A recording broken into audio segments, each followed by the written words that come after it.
I'm not taller than many people, but I'm just a little bit taller than Bruce LeClaire. How are you? I used to be as tall as you till I started smoking. Look what happened to me. They just shrunk one day, right? Yeah, absolutely, absolutely. So what brings you out here to salute to our everyday heroes? Well, we had talked to Mike here a little ways back, and he had to salute. I'm actually a Vietnam veteran from non-combat, 131st Engineers, and we had the opportunity to come out. We did a car show last night over to the Harley-Davidson dealership over at the Casey's over there, and we came out here today.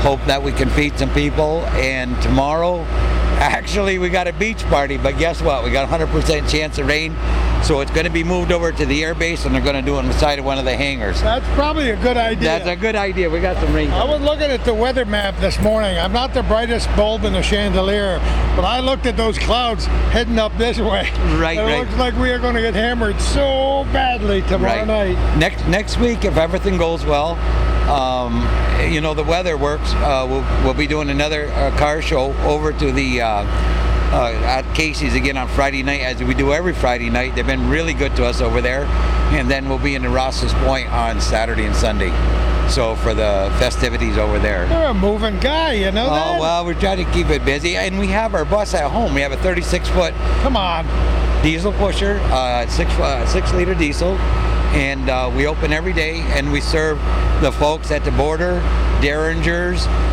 folks in town come and visit us.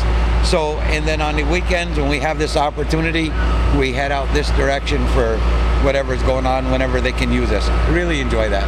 Really. Well, who came up with that name, Cruisin? We were in Vermont about 5 years ago, and we wanted to use a Cruisin snack bar. And I don't know, just because we were on the move. We were over in Albert, where their dollar store is, their Dollar General. That's where we were, on that corner for a while. Then we moved up to where Brian LeClaire used to be. We were there for 2 years. Oh, yeah. Right on the corner with the bus. I know. Yeah, and then from there we moved down to Casey's. And if anybody would have said a year ago, you know, Bruce, maybe you ought to try it in Champlain. Geez, we're kind of not, like I told Calvin before, we're not in the loop of anything. We're just on the end of Route 9. But you know what? Folks have been really good to us. Folks have been coming and visiting us. They're having our Michigans. We'd like to take and they have a Michigan contest coming. Want to give it a try. Even if we get honorable mention, I would be one happy camper. No kidding. Yeah, coming up in Plattsburgh. Excuse me, I'm sorry. Your own sauce, Bruce? Oh yes. Yeah, my meme. Everybody's got their sauce. Oh, your meme? Meme used to work at Claire and Carl's and Nitsy's. Honest to God. Oh, yeah. Not that we use. There's a real claim to fame. Oh, one of these years it's going to be spring and the snow's going to melt, and Claire and Carl's is going to. All you're going to see is the top of the roof sticking out. Isn't it? Talk about a landmark. Isn't it amazing? Absolutely. I love going there. I love talking with the lady when she does come out. Usually she's inside. And since I'm 67, but since I was 5 and 6, Meme used to live. Right, there's Claire and Carl's. As you pull in, you're looking at it, and then there's a house in the back. That's where my meme used to live. No kidding. Yeah, and she worked way back then. And so I don't eat a lot of Michigans anymore. Been under a little bit of a thing with a medical thing, but I don't eat, even cooking them. Geez. You don't have to worry, because I will eat your share. Calvin, whatever I can eat, Calvin will eat. And as long as I got lots of onions, lots of mustard, lots of ketchup, I'm good to go, baby. Before you go, we got to have a Michigan with us. I really appreciate it. Now, before I go, there's something else we have to talk about, Bruce. Yes, sir. It's called music. Yes, I'm still playing. I've been very fortunate. I'm playing a cigar box now mostly. It's just a regular punch cigar box, 6 strings, and I try to make that guitar cry, and I sometimes get pretty close to it. I've been very privileged to sit in with some blues bands, and it's not like I want to play in the band. I just want to play music. It makes me forget about any medical things I might have going on, and it's magical. Music is magical. Absolutely. They're talking. I don't think it's going to happen, but they're talking about having another reunion again next year. We had our 50-year reunion last year. Mary was up here. They got their band together. They did a wonderful job. Dean did a wonderful job. we got together 2 hours the night before, and we sat down and played an hour and 45 minutes, an hour and 42 minutes worth of music. And as I said, I didn't think of anything going on with inside of me. I was thinking about just playing some music. And people who don't play music or appreciate music don't quite understand where you're coming from here today. Right. And I can testify that once it's in your bones, it is. It's there forever and ever and ever. You know, I told Dr. Deuce, he's my doctor down there. I told Dr. Deuce, you know, I look forward to that reunion with Larry coming in from Ohio, and Clifton and Morty, and Tommy Marnes, who plays in another band. He has all his license, but he used to play with ours years ago. You know, we knew the songs that we had to do. So it's sit down at night and play this music over and over and over again, so that when we did do the practice, it was just unbelievable. It's almost like we hadn't quit. And we've seen that happen over Calvin and I over and over again. Right. The band, most of the guys in the band haven't seen each other for 45 years. They sit down and they sound just as good as they did the last time they played. I was very fortunate to sit in with Mary's band all summer long. These guys weren't here. They were good enough that I grabbed my bass. I sat down with Tommy Gooley and Dean Trombley and Andy Morelli and Mary, and they let me sit in with them every week, twice a week. And old people like me know those names. And well, Calvin's not so old, but he knows those names too. After they played last year, I was very fortunate. I won't hold you up because you got a lot of customers. You're not holding me up. I'm going to stand here till I get tired, and that won't be till tomorrow. I sat in with Mary a few times just to play a little bit. Who Mary is? Mary McCaffrey. She's from Rouse's Point. She lives down in the Carolinas. I think it's North Carolina. She had awesome brothers that could sing. Johnny used to play in the Starfires, and her other brother, they were just, and she was an awesome singer, still is, and I'm looking Not to mention one of the finest people I ever met in my life. Absolutely. What a great lady she is. Absolutely. She's just a sweetheart. Every once in a while I just call her. Why? Just to call her. And honest to God. She didn't graduate with Calvin, did she? A year behind. Oh, only a year behind. Much younger woman, right? And when I get off the phone, and it's not like it's going to sound, but I say, Mary, I love you. She said, I love you too, Bruce. And that's just the way it is. It's just, you know, I got so much respect for the young lady. But she had her first good recording there. I didn't know who Mary McCaffrey was. Boy, we used to call it playing the label right off that record over and over and over again. I kid her about it today. Right. You know that people talk about the good old days, the golden years. My golden years was playing at Brody's. My golden years was playing at the Saxony. My golden years was playing at... The faucet is opening up. I got ideas, baby. Yep. Memories and memories. And when I see people, I just don't even recognize them, and they come over and they hug me and they say, Bruce, I haven't seen you for 50 years. I haven't seen you for 40 years. And then once I figured out, I had one young lady dance with me. She's dancing. This was the night before when Mary was playing. She says, you remember me? And I says, no, ma'am. And we're dancing and we're just dancing. She says, take a good look at me. And I said, you know, geez, I feel sorry. I'm so sorry. She says, I'm your first girlfriend in the 8th grade. Oh, geez, bro. What a beautiful young lady she was, too. Isn't that true? You started playing when you were just a young teenager. I was about 13 or 14. Yeah. My mom and dad were separated, and I went to St. Mary's, but we got together up at the Chamberlain house, Stevie Chamberlain's house, Mr. Chamberlain, and they called our band the Drifters, and that's the name we kept all the way through for all the years that we played. And got together with Larry Fournette and Clifton Fineff, you know, Mr. Kenneth Fineff's son. And Kenneth is still living up in Champlain, and Clifton will stop by now every once in a while, and we talk about what a good time. And he says, Bruce, he says, they're not going to remember your name. but they're going to say, do you remember the guy that threw the guitar over the back of his head and played Johnny Be Good at the Never reunion? did. Absolutely. Every time or just once in a while? When I was a kid, we'd play it for half an hour straight and back. That's when I was 15 years old. Oh, no kidding, Gordon. You're going to make that song go over and over in my head. Johnny I'll Be be Good. in church tomorrow morning when Johnny we're Be supposed to be singing Amazing Grace, and I'm going to sing Johnny Be Good right out loud. That would be wonderful. I'll be in trouble then, buddy. You know, we another one we did play for the kids. You know, when I say kids, a lot of the kids I went to school with are dead.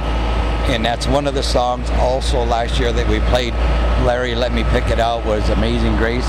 And I'm not ashamed to say it, but I cried all the way through it. I asked my wife how I cry. I can make it through one verse, then I can't sing anymore. Right, what a beautiful song. Oh What a my beautiful God. song. And I looked up and seen who wrote the song and why he wrote the song. And this was a real bad dude he used to trade slaves and so on and so forth. And then later on in life, he realized all the bad things that he did, and he wrote the song Amazing Grace. And in any case, that's all I could think about. Geez, I wish they was all here with us, because everybody, when you hear 300 people screaming and hollering like a bunch of 16-year-olds, Don't you love it? they're just wonderful. They're all 60 to 70 years old. You So know, it was just wonderful. There were so many good bands in different parts of this county. Yes. I was just talking with my friend Mike Brassard in Florida and others about Rollerland and how Yes. Ray Bushy built Rollerland, what times we had. But you were in a completely separate group of bands up in the northern tier of Clinton County. You mentioned the Drifters. Mention some of the other bands. Oh, there was the Starfires, there was the Gemtones, there was the Ramrocks, a lot of those boys. I'm looking at some of the pictures of Butch Carpenter and the Ramrocks, and I see his guitar on the floor, and he's standing there with my guitar. I had just bought a Jazzmaster from them. Who was the man in that little street there on Clinton Street? He had the music store. Hazen, Chet Hazen. Mr. Chet Hazen, yeah. Not that I would remember anything like that. But I said, hey, that's my guitar. And Dean used to use it once in a while, and just everybody, we traded stuff like that, back and forth. If they needed it, they had it. And we're just garage bands, but you know what? We had a lot of fun. We all dressed the same back in those days. We had the shiny coats. We had the ones that looked like a damn zebra. We all looked like a bunch of zebras up there. But you know what? We had a lot of Those fun. days will never come back. But when I tell people what a wonderful time period the 60s and 70s were with music in this area, the young kids said, oh yeah, that's a bunch of baloney. It was. That was a good time. It was a good time. Rock and roll never had it so good. And Country music never had it so good. And those were the golden years. Those were the golden years. I'm glad you're saying that. Yes. It's wonderful to meet somebody besides Calvin that's only 10 years younger than I am. But they were good years for me too in the radio business. You and I could talk all day. Absolutely. But you're still playing, and that's what makes it okay for me. Yes, sir. When like I say, I sit in now and then with different bands, either Damaged Goods or Collateral Damage. I sat in with a band called Staggerin'. I sat in with a Fade to Blues band a few times, and I just really enjoy that. Like I say, I'm not looking to play in a band. I just want to play a little bit of music, and I enjoy that very much. And if not, I just play with the computer. If I screw up, nobody says you're playing too loud, too soft, do this, do that, and it doesn't matter. And you know what? Who was it I was playing some music with the other day on the computer? The guy's name was Hamburger Bob. Cheeseburger Bob or something like that. He died in 1931. Sorry, He was born in 1960. I thought I knew all that He stuff. was a black man, and I turned the music up. I found what chord he was in, and I just sat there and played music with a man that's been dead since 1931. It's very possible his spirit was right there with you, because I believe in that stuff. Had this when I was a kid. Yeah. I mean, the power of the internet, that is. And so. Well, music can cut through almost anything. Any barrier there is, music can cut through it. I hope so. It helps me with my... They used to call Louis Armstrong the ambassador of Look music. at this dude over there, coming over there. Is that Bruce Danville or what? Look at that old guy. See, he's right around the... Now there's a man that's Calvin can't see him. No. If You think he could still hold a bass? Oh, he still plays. The bootleg band. I happen to know Bruce. I figured you would. What an awesome guy he is. Bruce is older than you are. Oh, I've yeah. known him since he was a teenager, so you don't have to talk to me about Bruce Danville. I happened to notice him. I thought I'd say, there's Bruce right Somebody got on Facebook yesterday and said, Gordy, we need some more old pictures, you know, where's Miro when he's going to put out another book, right? But he's got a lot of pictures, but a lot of the pictures of bands in Plattsburgh are gone. I'm trying to get people to get them out of their drawer or their closet or their shoebox, and people were sending me pictures of Bruce Danville when he first started. Right. Oh my God. You remember Tommy LaTour? Oh, of course. Tommy is my cousin. Tommy played bass in the Kennedy's band over at Rollerland. We played at Rollerland. We opened for the Ravens at Rollerland one time, and we opened for the Ravens. They used to have a little pavilion down in St. Armand's Beach where they had all of the buildings. He's telling me about it. St. Armand's Beach. Yes, sir. Yes, sir. Ask me if I was ever sober at St. Armand's. No, I used to do an awful lot of radio broadcasts, not only from Rollerland, where I emceed a lot of the shows and was lucky to do that, but St. Armand's Beach, and now young people, once again, St. Armand's Beach. Was that a pavilion or what? Yeah, absolutely. And we, like I say, we opened for a couple bands there, and I remember that. I mean, like, it's just like... It's like last week, doesn't it seem like last week? Then you look in the mirror and say, what happened to me? What happened? You know where did it all go?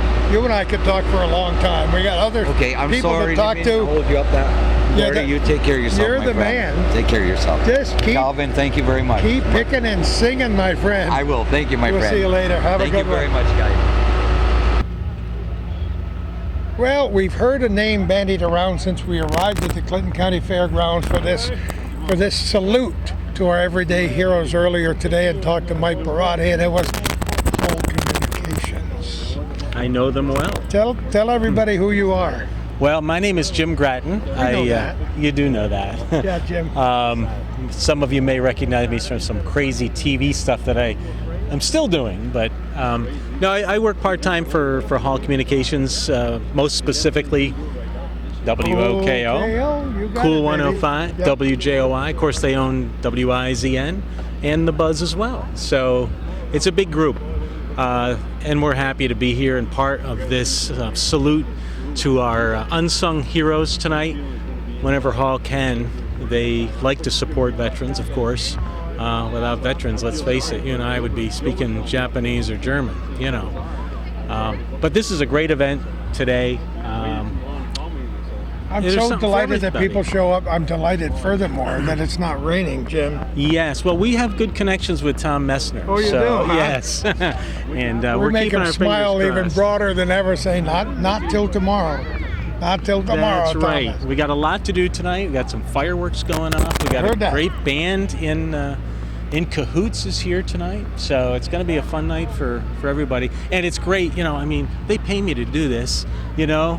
Hall says, Jim, go and represent the station at events like this. And this one I'm happy to do. I've met so many neat people here. I met, I'm going to forget their name. Oh, I have their name. You got I to don't pull a want- Gordy Little. I am. You these get in guys, my presence I and wanna- you draw a mental blank. Oh, he's the got DAV he's band got- over here. He's got cards. Well, only because Harry Chedwick, okay, and Paul Dumas. We just who- did a long interview with Did you? Paul. Those are great because I've guys. admired his mustache since it wasn't gray. Ah, yes.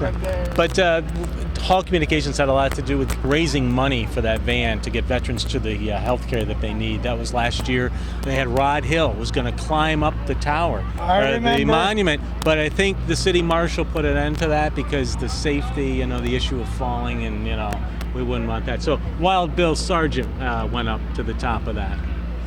I hope Rod's not listening. Would you like to know how many times I've climbed that monument? How many? The inside. From the inside. Not on the outside. Come Oh, on. well, you know. Now watch that next step. It's a killer. It's hard enough to climb from the inside. I've done it, and I don't think I'd want to do it again. I'm getting old, you know. Oh, dear God in heaven. James, give me a break.